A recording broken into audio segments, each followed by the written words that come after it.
Hello, welcome to Brap Life. My name's Angel. Thank you guys again so much for listening. It is so cool to see everybody reach out every week and just get so excited of the people that we're having on to interview. With that being said, this week's interview is somebody who I'm super excited about. His name is Neil and he's from the UK. This is an interview that has been a year in the making. Um, we tried to get him after Romaniacs last year, and we started talking, but he ended up having a baby a little bit earlier than I think they anticipated. So, um, life has been kind of crazy for him, so we've let things settle down. We've kept in contact, which has been really cool. That's one of the most awesome things about this is that through doing this, I've made friends all over the place because I've reached out to people, and then even if we haven't gotten to chat and do an interview, we've chatted behind the scenes, and it's just been so cool. So I really hope you guys enjoy Neil's perspective and everything he has to say. I think it's awesome. And I'll see you guys next week.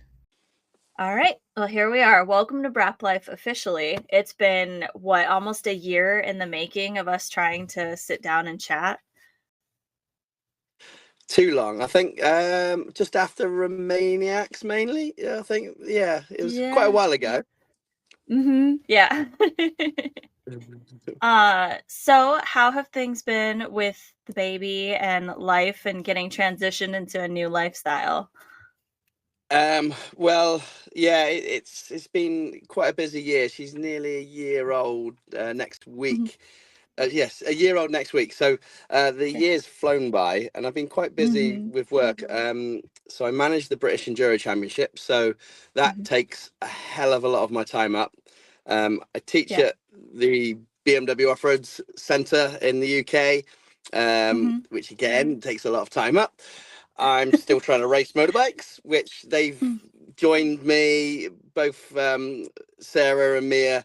They've come along to all the racing I've done this year, and it's been really cool. And she loves motorbikes, so that's a real good bonus. That's great. So, your next race that's coming up is pretty big, it looks like. Or do you have one before that? Do you have No, I've it's just a little trail ride in the desert in Saudi in January. That's the next. That's the next thing. a little trail ride, he says. So, how do you prepare for something like that? Like, I don't really know very much about that style of racing. Like, is it mental preparation? Is it physical? Is it all of the above? It's years really. I think anybody who says they want to do Dakar, I always give, like, my advice would be to go and suffer somewhere else. Whether it be hard enduro, normal sort of long distance racing, like Mhm. there's lots of rallies in in Europe. Um, Mhm. I say go and find your feet in an in a hard environment, because I say to a lot of people, if you can get through a weekend of British Enduro Championship, a Romaniacs, any of the hard enduro riding side of things, if you can Mhm. do them events, the Dakar Mhm. then becomes technically it's a lot easier, because you're not going at too many hard things. I mean, Saudi's opened that up, I think, where there's lots of rocky canyons. It's not just desert. Yeah, the dunes are quite Mhm. hard, but it's the it's the variety of terrain there which blows my mind. I mean, taking all the other stuff away, like from Saudi, the actual country to ride in is Mhm. unbelievable. And you can have rocky canyons, gullies, massive sort of open landscape to big dunes to it's unbelievable. So to terrain, I'd say you've got to train yourself mentally and physically, but Mhm. it's just been of years and years of riding motorbikes. Well, that's good to know. Like, I would imagine you would have to have a lot of seat time for that because, like you said, there's so much to it. Like, that is a lot. All I'm thinking is, like, I hear, like, rocks, I hear sand, Like I sand is my personal weakness. Like I am not good at sand, so that would be just my nightmare. But that's a lot of change, and it's a really long race. It is long. It's 14 days with a prologue. It's the longest day in 21 when I did it last was just over 1,000 k. So 1,000 k in a van is tiring, isn't it? So Yeah. when you get and then do 1,000 k on a motorbike, it's tough. So Yeah. yeah, they wear you down. It's just I think the event is just designed to slowly wear you down. The rate of attrition is Mhm. very high. A lot happens over 2 weeks. A lot Yeah. can happen physically, mentally. The bike, obviously, you have to keep that going. So Mhm. there's so much that goes into it. I think if you're a really rounded rider, whether you come from motocross, whether you come from enduro, hard enduro, trials, I think you've got Mhm. to have all the elements of all them sports to to enjoy it and to do well. That's awesome. So, and this is your not your first time, correct? This is your second time? Well, I did it in 2020, and we don't talk about Mhm. that because I didn't go to plan. But I did it in 2020. 21, I finished. I was 37th overall, Okay. sixth Okay. in the originals Malmoto sort of class. Yeah, 2020, I went out on day 5. I had a big crash. Woke up to the helicopter hovering over me, and I broke my arm and hit my head pretty hard. I managed to finish the day. I did another 300 odd k in the dunes, but as soon as I Oh got back my to safety gosh. in the bivouac, my body just went, okay, you're safe now, and just went into shutdown. So they flew me then to Riyadh Hospital, and then after that, it was all like I was just came back in from 2020 pretty demoralized. Big Mhm. head injury. Well, a big concussion, which always changes you and shapes you. And I came Yeah. back. I was just demoralized. So a family friend and sponsor gave me a kick up the ass and said, "Look, if I pay for your entry installment, your first one for next year, will you go?" And I was like, "Yeah." So then 21 was a nice story. That's great.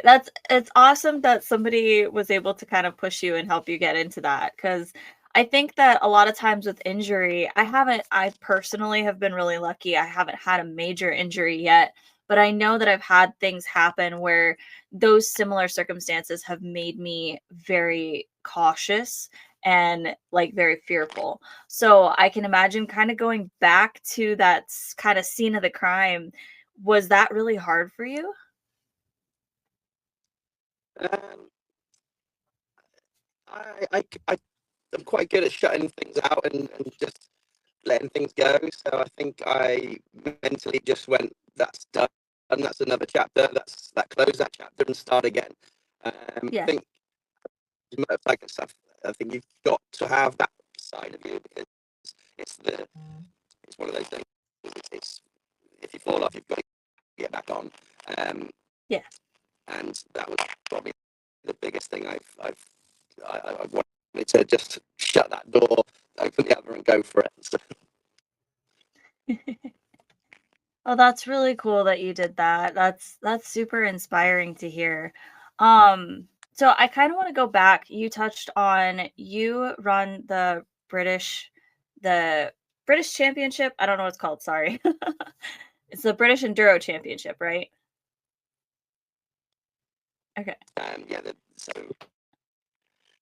I've been doing it for 3 years now, and it's the Mhm. British Enduro Championship. It's a time cut enduro, so just like the international 6 day enduro. So it's kind of a niche sport. It's like some of the other like trials, enduro, hard enduro. We're all small sports within motorcycling, Mhm. and it was nice to take the role on and build it up, get sponsors, get new venues, and I've really enjoyed sort of giving back to the sport and seeing clubs do great events. Okay. Well, um, now I don't remember what we were talking about. You were talking about Dakar. Oh, the British Enduro Championship.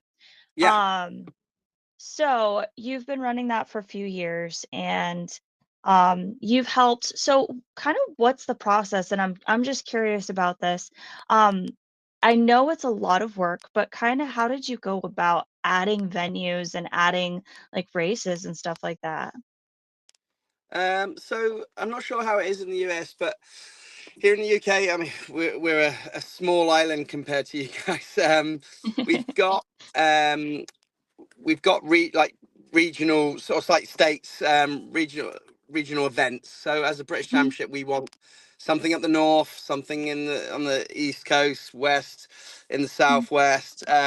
mhm. And there's so much talent dotted around. There's loads of Yeah. clubs, and so each year the clubs bid for a round to run around, and Mhm, basically I make sure the standards the same standard.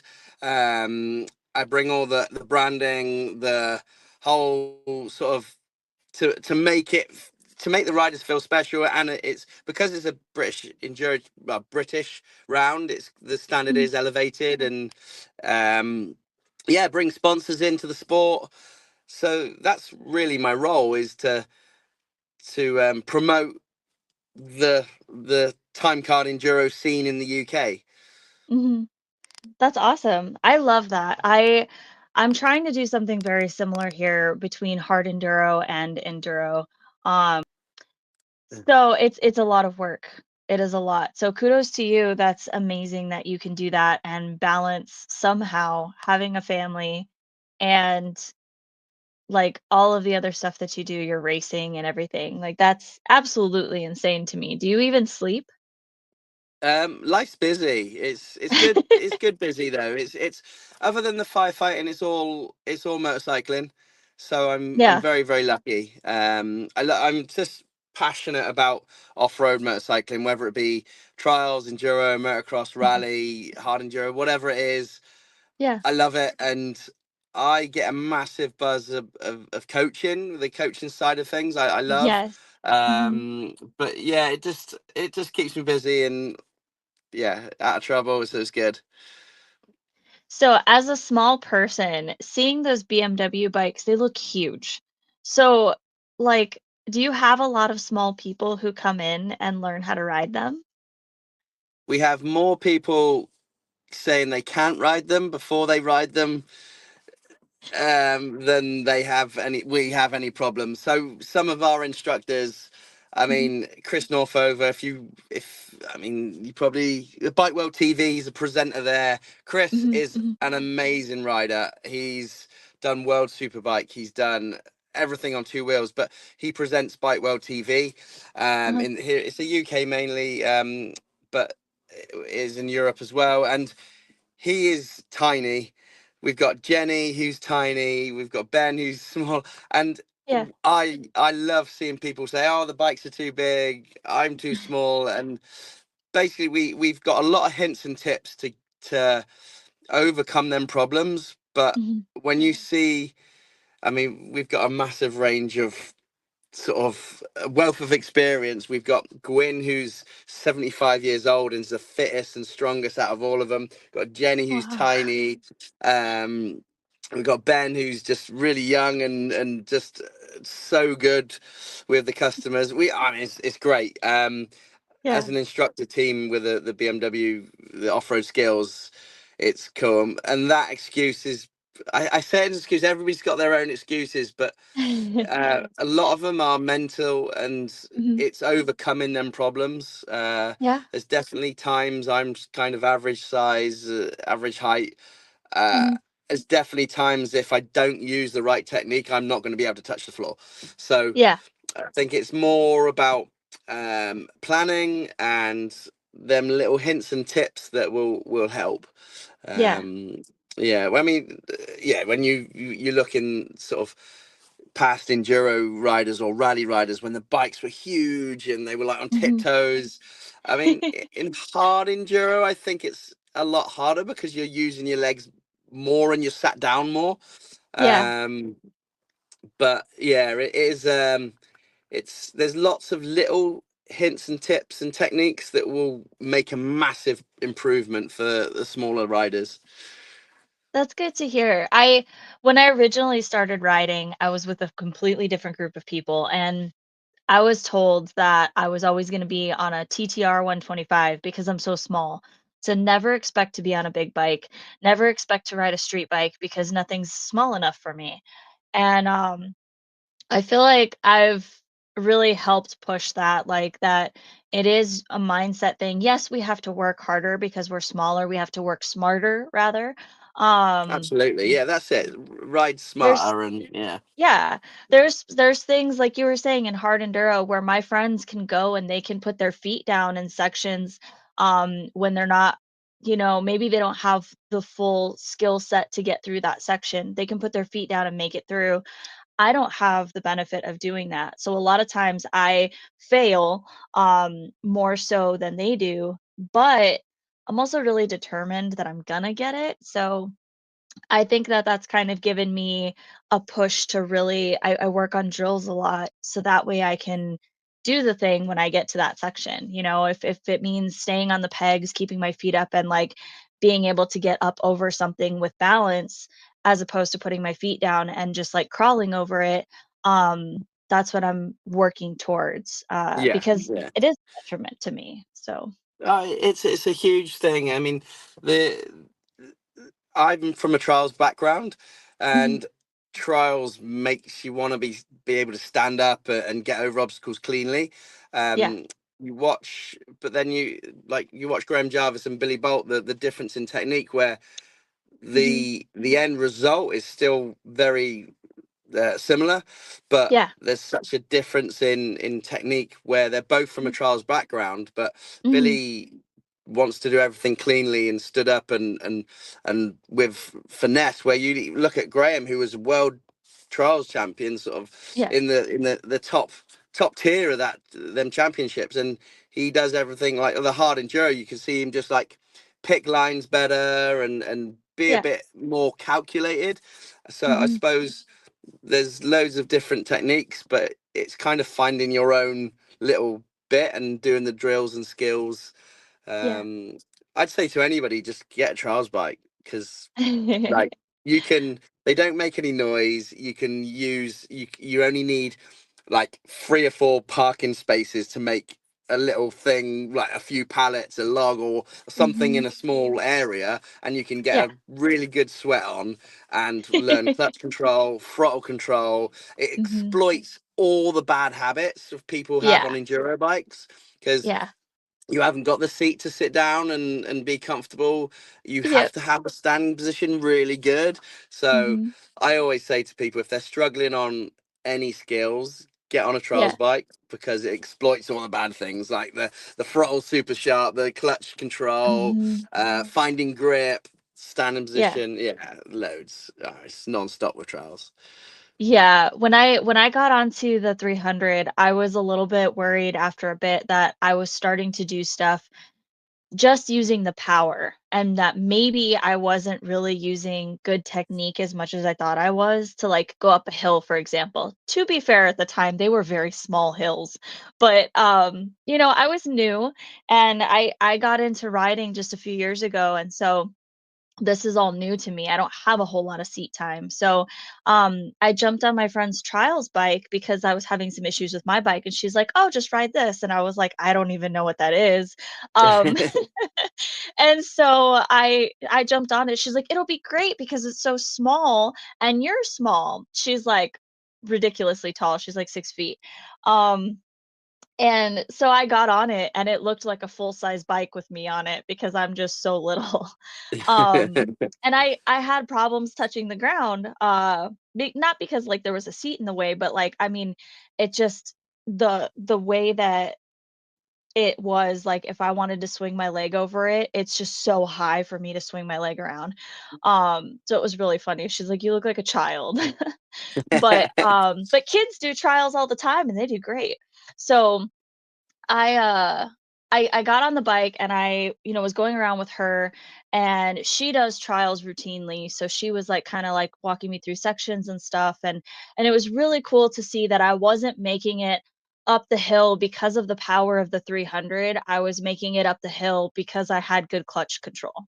So, I was able to slip the clutch, and so that made me really happy because it validated my experience. I really thought I was gonna get on that bike and just kinda, like, be like, "Oh, I really suck at riding." But it was a good experience. So I I do think, I wanna get a mean, trials bike.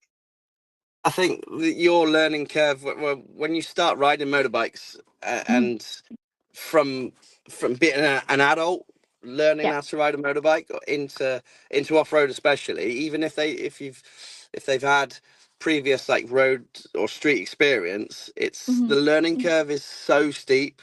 There's so much Yeah. learning so quickly. It's Yeah. really difficult to take every bit of information in, Yeah. and it's just working on them little chunks at a time, because Mhm. it's very easy to beat yourself up and like come away from riding going, oh my god, I suck because I couldn't do this or that, and Yeah. my friends are, or this. Everybody learns in different sort of chunks and time, Yeah. and I'd say there's no substitute for time on the bike. I mean, and just doing drills and skills. I remember I was in the military, and Mhm. um we used to, like, bike bay was right next to the gym in the camp, and one of the days, uh the boss like, right, be in kit on the bike outside the unit, ready for 1 o'clock, no excuses, helmets on, gloves on, ready to go. We're like, yep. And obviously the army, yes sir, and then Yeah. he took us, rolled us, he said, right, nobody's allowed to start their engine, rolled us next door into the gym, and he had this assault course on a bike set up, and we were using drills and skills to move the bike, and like that come in super apparent at, like, Romaniacs. I used all them skills, and I just remember back being like, helmet on, goggles on, blowing, absolutely knackered, and I remember my time back in the as a young soldier in this gym, Mhm. moving bikes around, front brake on, moving the front wheel over like a stick or something, and moving the back wheel, and loads of stuff like that. There's so much you can do that doesn't involve even turning a wheel. Some of it is Yeah. like skills moving on and off the bike, balance skills. I mean, Mhm. these days there's so much on the internet. Everybody's like, Yeah. if you're coming into a sport, you're in a lucky place, because look at the Yeah. kids of the day. Like now, they're looking at like videos of how to scrub, and they're on a 65, 80 doing scrubs. It's like Yeah. unbelievable. And Yeah. it's the same in trials. It's They're watching videos of Tony Bow and going, oh wow, I can do that. So it's super exciting, and it's good to see the youth coming up. But as an adult trying to learn, it's Mhm. very, very easy to just go, oh, I'm rubbish at this, I need to do this. But the as an adult, you haven't got the time, or you get scared. I get scared now. Yeah. Like, if I hurt Mhm. myself, I've got my girls that rely on me, and I've got work Yeah. to do, and people that I've got responsibility. So you're scared. So as an adult, it does change your learning, definitely. Mhm. Yeah, I definitely feel that. I was almost 30 when I started riding, and I'm 35 now. So I just got really into it in the last like year and a half. Almost 2 years now. But I that's been the time where I'm more likely to get hurt. The worst injury that I've had was in February, and I just smashed up my arm. It wasn't broken or anything, but I had a really bad, just smash injury against a rock. Mm. Um, but yeah, it really hurt and I had to work. I don't have anybody supporting me. It's just me. So I was like, is this really the smartest thing I could be doing? I'm starting to get into hard enduro at 35 and like, is that the smartest thing? I talked to Cody Webb and he thinks I'm absolutely crazy because he's my age and, I think he might be a year older than me, but close to the same age, and, he's like, "I'm getting ready to, like, just chill," and, like, he's like, "You're just starting to get into this." He's like, "You're absolutely wild." Like, but he did trials and everything as well, so he has, like, a lot more wear on his joints and everything. I didn't do sports growing up. I didn't ride bicycles. I didn't do any of that stuff, so, like, the wear on my joints is just starting, so all the brakes and everything, I'm fresh, so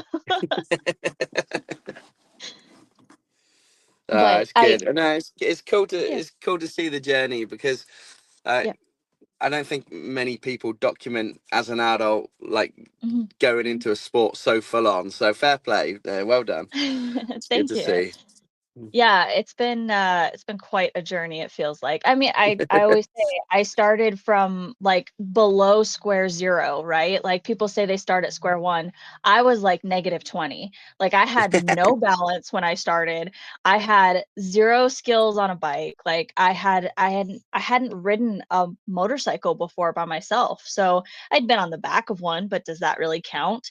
Like, when you actually get on it, I was told the first time I got on a bike, I was told, "Here's your clutch, here's your brake, go."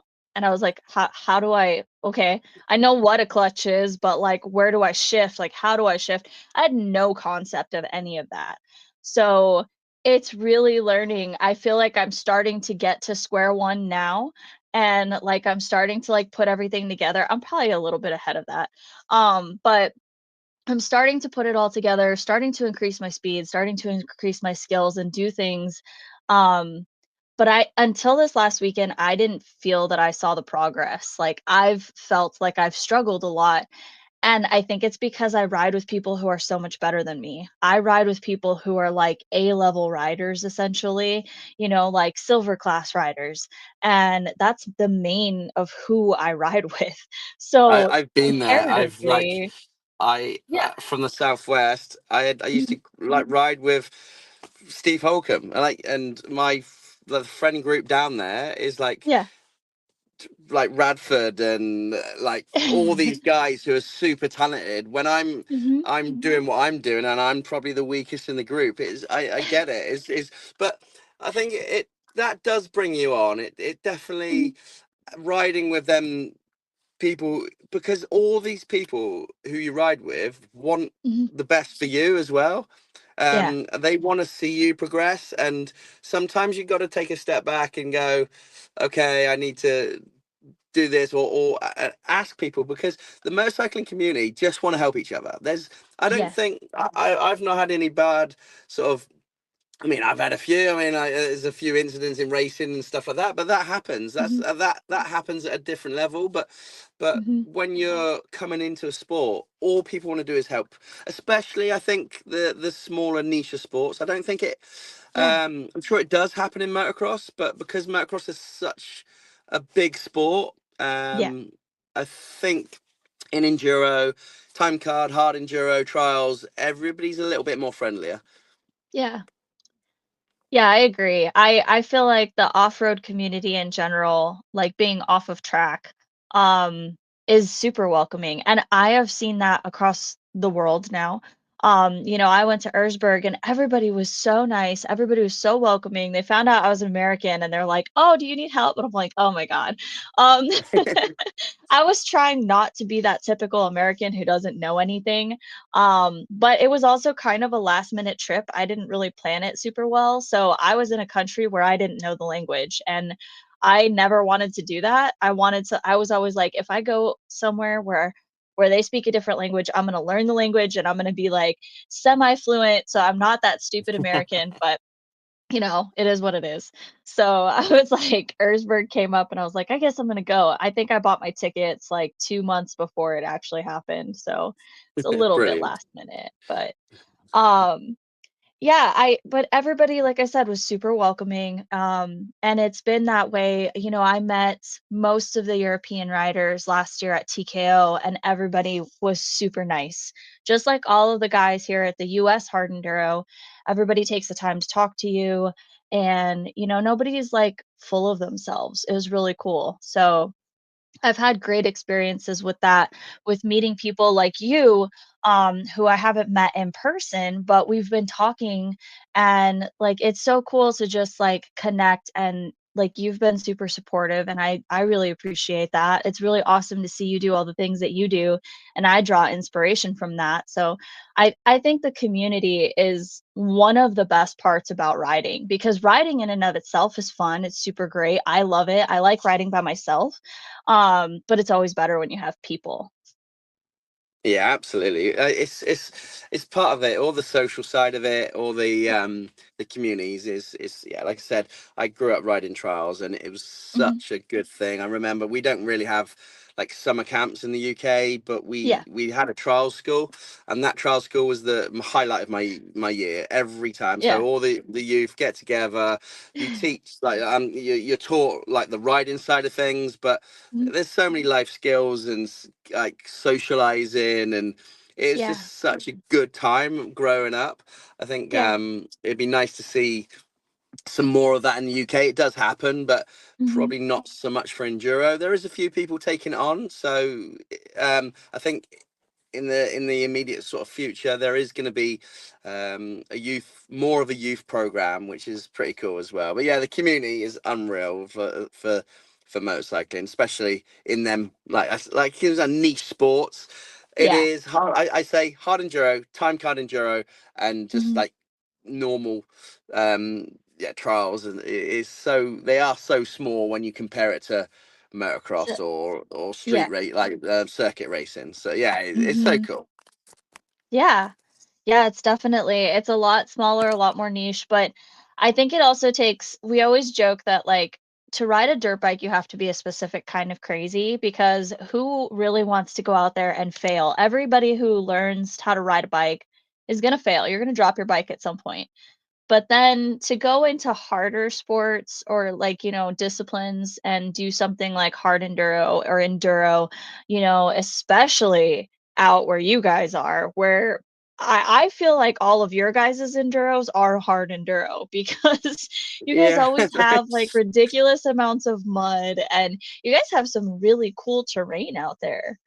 Yeah, it's unreal. We're very, very lucky, especially going over to Yeah. Europe. I mean, I've been super lucky to ride in some fantastic places. I mean, the trials wise, Scottish 6 day Mhm. trial is unreal. Like the only other people who go there on motorcycles are well, there's no other. There's just you either walk or you're on a trials bike, and you're doing this West Highland Way and up around Snowdonia and Snowdonia, Ben Nevis.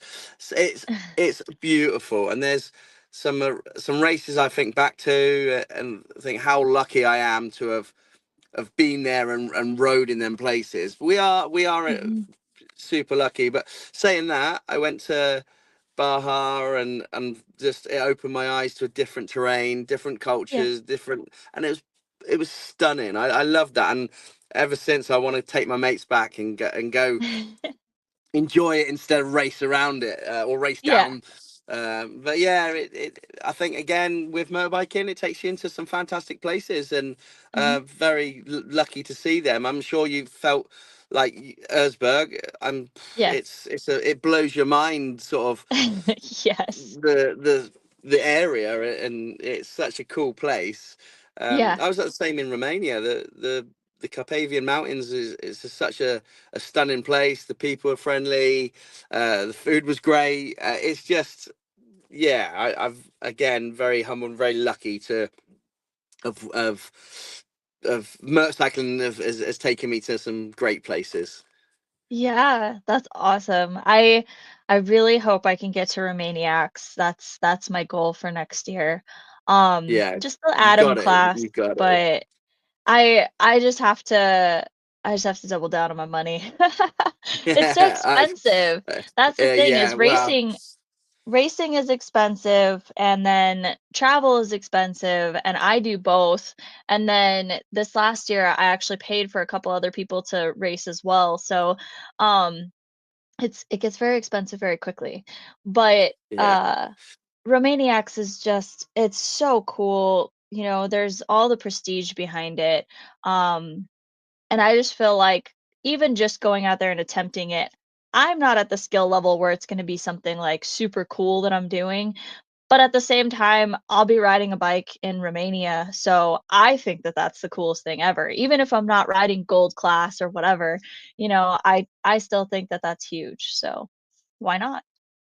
Do it, honestly. You just go and embrace it. Doesn't matter Yeah. what level you are, just go. And I mean, obviously the different skill levels you are is how you enjoy it or not. Like I did Yeah. silver class, and I'm not going to say I enjoyed it. I struggled through it, but if I'd done bronze, I think I would have been, actually this is fun, Yeah. instead of like Instead of yeah torture. hard. but yeah, that's something you've just got to do in any motorcycling. You've just got to go and embrace it, enjoy it, Yeah. take in the culture, take in the scenery, and just meet new people. Yeah, Hmm. it's that's what you have to do. Yeah, definitely. I travel a lot and I've raced in a few different states now, which is weird because I haven't really been doing this that long. But even not knowing people in the same country and different parts of the country, I went to a race this last weekend and it was a kind of a last minute deal. And I knew like two, maybe three people there. And then by the time I left, like all of these people were talking to me, and it was just like such a fun atmosphere because people were so excited for me. I'm pretty sure the last racer to come in. Um and people were cheering for me and I was just like, "Oh my God, I can't believe everybody's watching me right now." But it was apparently inspiring to a lot of people, and that was really cool. And it made me a bunch of friends. So even just within my own state that I live in right now, like that was cool to just go. And it goes back to the community. The community is absolutely amazing around these events. But I so experiencing it more in other countries, and I just think that that's the coolest thing, and I want to do more of You've got to do it. Make sure you. I it. mean, there's bucket list events and there's this, Oh but yeah. there's so many cool events. So you Mhm. just got to make time. And problem is, you got to make the money It's and making the work money, and to yeah. do it. That's the hard part. The Yeah, time is there, yeah. it's the money. Because It's I made friends with some people in Iceland and, Anita keeps inviting me out and I'm like, "I wanna go, but I have this to pay for and this to pay for and this to pay for." And I'm like, but I definitely Iceland is on my bucket list. It's been on my bucket list since before I was yeah. a rider, I've wanted to go there and now I'm like, to ride in somewhere like that would be absolutely amazing. Like, it's such an amazing terrain, so that would be really cool. So that's definitely on the plan, hopefully for 26. So You've got we'll to see. when someone offers you like to Mhm. come out. I've Yeah. This is what I've learned recently, or like in the last sort of 10 years. If someone Mhm. says come out and ride, just take if you can say you Yeah. will at some point. It doesn't matter Yes. when, but Yep. because I have recently, and it's really cool. Like, cause Yeah. you can then just because I'm the same. I'm like, hi, if you're ever in Wales, come and ride with us. I've got Yeah. bikes. I've got Yeah. accommodation. We've got mountains. Yeah. Come and ride. And now and again, people do, which is cool. And Yeah. then the same as I go to Portugal a lot, and I love it out there. I Mhm. think I work out there for the first 2 months of the year with BMW, and in the meantime, we go. We take our enduro bikes. So when we're not with customers, we're on our own bikes. And I always say to people, "Come out, come out, come out." And a few Yeah. people have started doing that, and I love showing them around there. It's again, it's just one of those things. Just take them up on their offer. Mhm. Yeah, I definitely plan on it. I have like several places in Australia to go, New Zealand, South Africa, Iceland, Costa Rica, Panama, Oh wow! Bolivia. Like I've been invited to a lot of places. So, I need to really win the lottery or something so I Yeah, can get to all of same. them. But or just space them out because like in my head I'm like I need to go like in the next 6 months if I get invited. And it's not always feasible, especially like across the world. Like going to Australia, Yeah, that's a little bit more money. yeah. But it would be so cool. And so it's definitely something I want to do. It's the matter of funds. Um, but Same. making those connections is huge, and just knowing people over there and knowing these people in these different parts of the world are cheering for me the same way that I'm cheering for them, even if they're just trail riders, not everybody's a racer. Yeah. And it's so cool to still see, like you said, that journey when people document it and they share it and they're showing their accomplishments. I think that that's the coolest thing in the world. And I had somebody say to me, she's like, "I've seen you on so many different people's pages, like cheering everybody on." She's like, "Are you like legitimately excited for people?" I was like, "Dude, if you don't know me, like I am so stoked every time somebody can get over a little baby log for the first time. Like, I'm the first person who's gonna be there cheering for them. Like, if you get over a giant rock feature, if you learn how to do a splatter, if you're doing crazy, amazing things like Manny and Billy and Graham and all of them, like, I'm cheering for you no matter what level you're at because I think it's the coolest thing that you're even out there trying. So, Yeah, it is cool. Nah, that's yeah. awesome. So if you could go anywhere in the world, say tomorrow you have to leave, all expenses paid, doesn't necessarily have to be for a race, but where would you go? Wow, what a good question. I mean, I have been so lucky. Iceland, I've been like Australia, Baja, and I've only sort of Europe. I've been very lucky in Europe. Yeah. I think I know it won't sound exotic to you, but yeah, America, because um, I've seen so many videos. So when I flew Mhm. into LA, I Yeah. was like a kid again. I was like, oh my god, there's like Chaparral, all the stores that I've seen in magazines. I saw the like going past signs for Lake Elsinore, like Glen Mhm. Helen, and all these places are iconic to Yeah. like a motorsport, a motorcycle, off-road motorcycle fan. And then Yeah. going into Baja and San Diego, and I was like, oh my god, I was picking up a bike in San Diego, and there's like it's just so close to everything, and I really want to explore like the like Utah and all the deserts, all Mhm. the famous free riding areas. Just going Yeah. with friends and exploring them places. Like you put stories up, I'm like, oh, I want to go there. There's the famous where the grippy rocks are, where your events are sometime, and Mhm. there's places like that. So I think I'd love to do that with a bunch of mates, just come out and explore. And I know it's so achievable, but and yeah, and you mentioned Costa Rica and some of the places like that is yeah, basically just Everywhere. everywhere. It's a nightmare. I am yeah. I mean yeah, the international 6 day, you Mhm. usually fly in. You've got a week before walking test and a week race. And I've in New Zealand. I stayed a week after as well, and that was amazing. Um, Australia, we've done trips. Yeah, I've been That's so cool. I honestly cannot. I'd like as a kid or even as a young adult, I would have Mhm. never thought I'd traveled because of motorbikes the way I have, Yeah. which is yeah, yeah, I completely understand that. I mean, most of my travel has been here in the US, but growing up, our family didn't travel like that. We were very poor. And so we didn't have money for stuff like that. We would go to California and that was our big trip every year. But we had family to stay with and we'd stay on the beach and that doesn't cost anything and yeah. so That's, it was always very cheap, but I never imagined being able to travel the way that I have. I never imagined that I would go to the places that I've been. There are times when I get to now that I'm getting over my fear of exposure, I get to certain places like in Jawbone Canyon in California. I got to the top of this little ridge and I just kind of sat there and I just stared at everything and I was like, wow, like this is so cool. Like, I mean, I know that's probably not like the least visited area ever, but you've got to think how many people ride dirt bikes and how many people are willing to go to the peaks like that.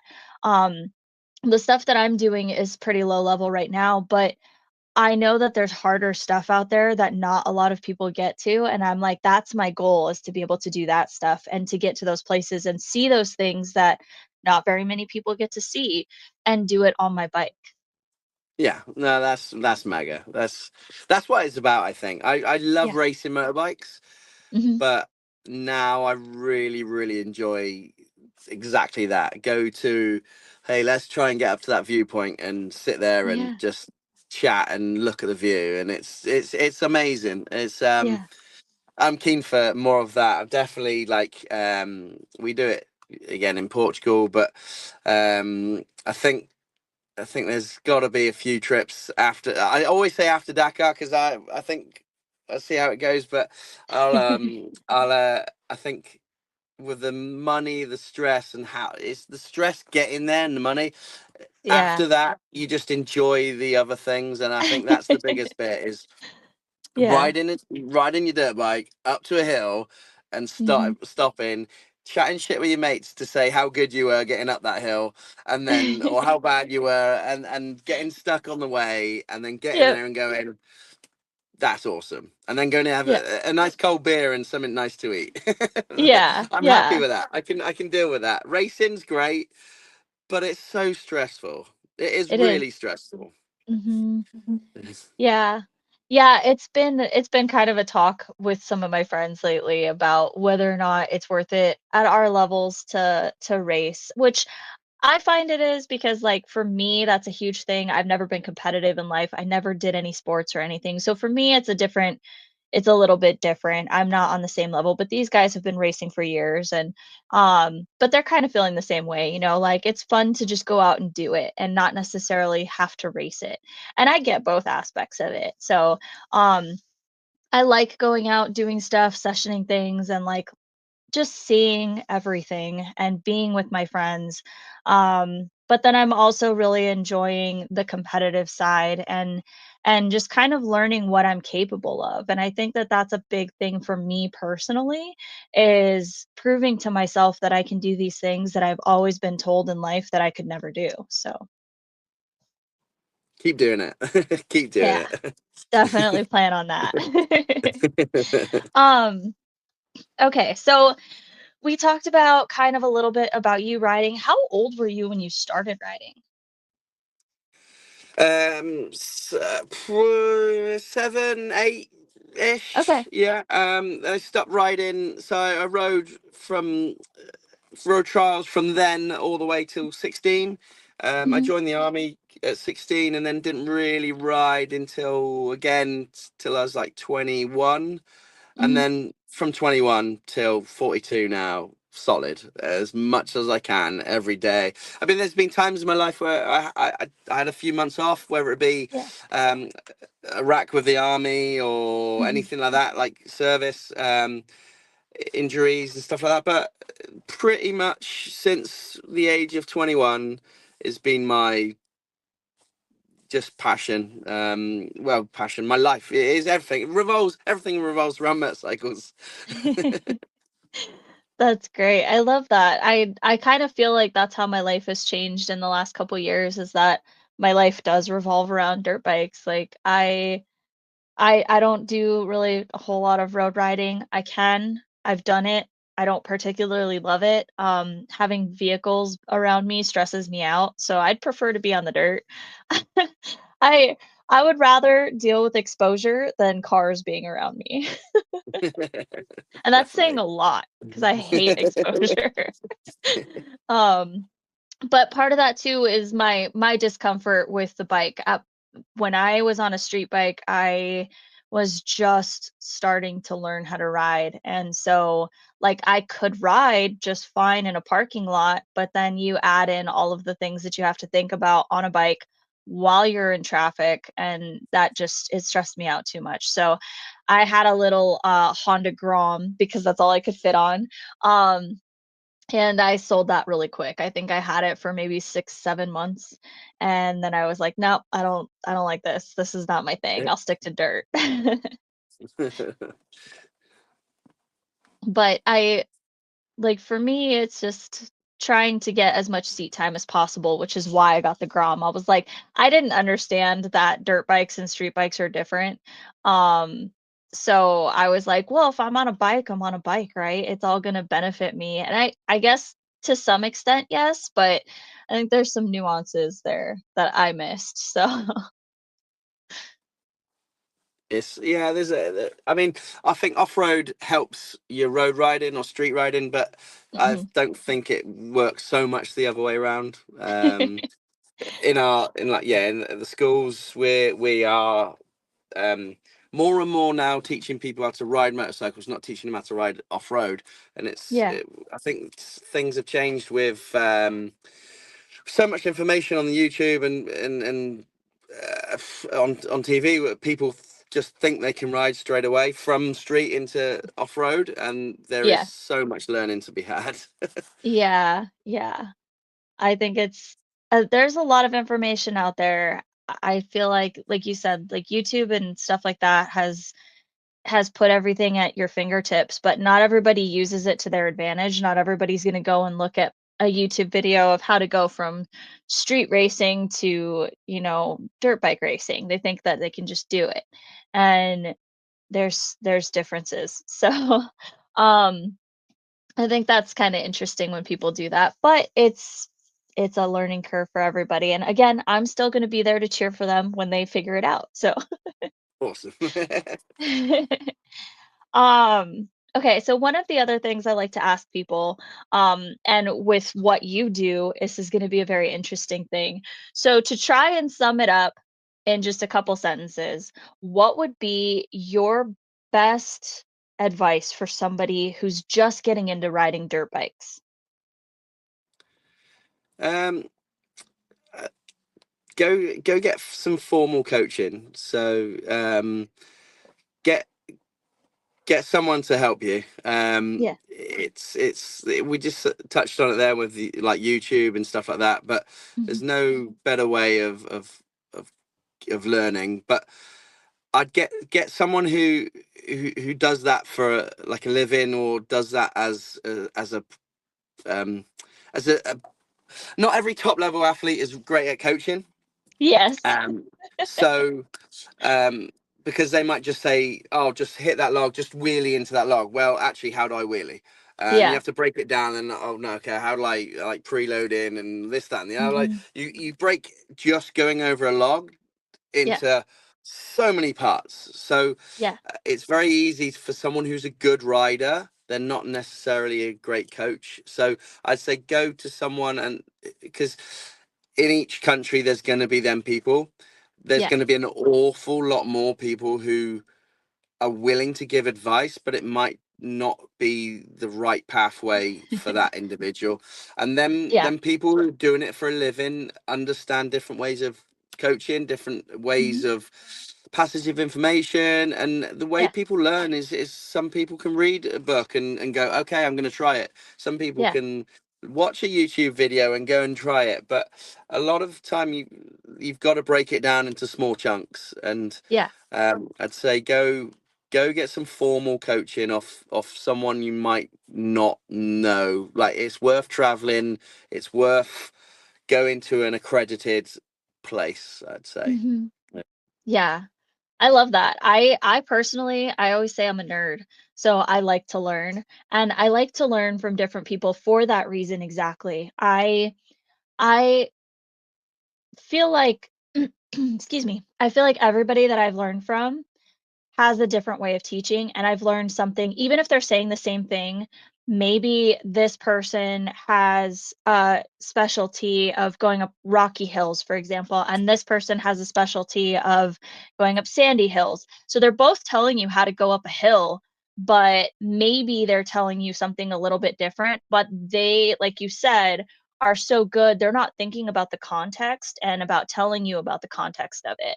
um so sometimes I've personally run into that where I've been told one thing and I'm like, "Oh, why isn't that helping me?" And then I realize there's Yeah. context to it. This is gonna work best in this situation. So, um, I have a long list of people I wanna learn from, and, like, there's amazing coaches out there, like you said, people who do it, and I personally benefit the most from in-person coaching because watching a YouTube video is great. I do Cody Webb's online platform, the CW2 training, because of the drills and things like that. He's got a great community, but, I'm small.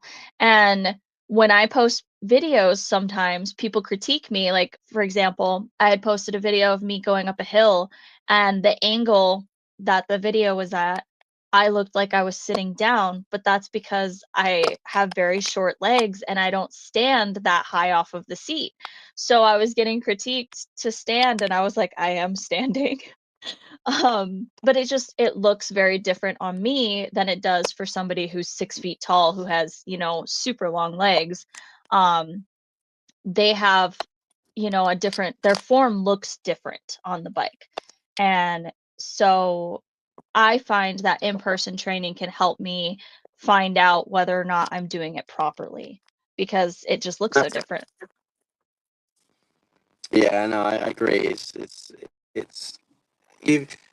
There's so many ways to break riding like down into small chunks, but Mhm. it's a lot going on. There's a lot going Yeah. on riding motorbike. Yeah. And then you start throwing all the different terrains into it. Like I said, I'm not a huge fan of exposure. Like I fell off of a little cliff my first time, or one of my first times on single track. So that's really scared me. And I've had to kind of overcome all of that. And so this last weekend, the pretty much the entire course was single track. So that was me kind of like getting over my big fear. So I'm That's pretty awesome. excited about that. um so for somebody who wants to get into enduro racing, what would be your best advice for them? Find your local club. Find your yeah. Find a club that's close. It's not so bad in the UK. It's probably quite hard in the US because it's so big. Yeah. But find your local club, get friendly with them, and just ride motorbikes. Just start at the bottom and learn from your mistakes, but learn from other people, learn from watching. Just learn. Ride. I love that. I love that. Just always ride. Got it. And then in our last few minutes here, this is your time to say your thank yous, your shout outs, anything like that. Well, just anybody can jump on the Dakar journey, from support to Mhm. wanting to get involved. It's gonna be pretty crazy in the next 2 months. I've got like 90 odd days until Dakar, so it's just yeah. I'm ready, but it's financially, sponsorship, all that. But Mhm. thank you everybody who's got involved and wants to get involved. And yeah, just enjoy the ride and just put, like, for your people who listen and getting inspired from riding that I do. Thank you, and yeah, if you're in Wales and you want to ride motorbikes, yeah, come along. Awesome. Well, thank you again so much. I know that you're super, super busy with everything in your life, so I don't even know how you found time, but I really appreciate you finding the time to sit down with me. No worries. Thank you very much, and keep doing what you're doing. Keep Thank you. yeah, spreading the love for all the sports. Yes. I will. Thank you. And good luck at Dakar. We'll talk to you Thank soon. you. All See you right. soon. Bye.